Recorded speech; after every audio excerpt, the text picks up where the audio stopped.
أعوذ بالله من الشيطان الرجيم. بسم الله الرحمن الرحيم.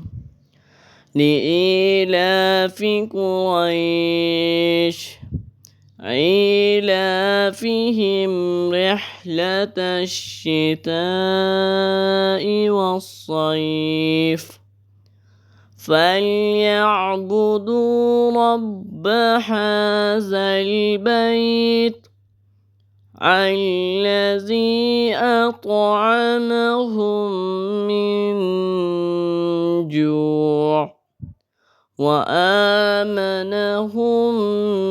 من خوف. صدق الله العظيم.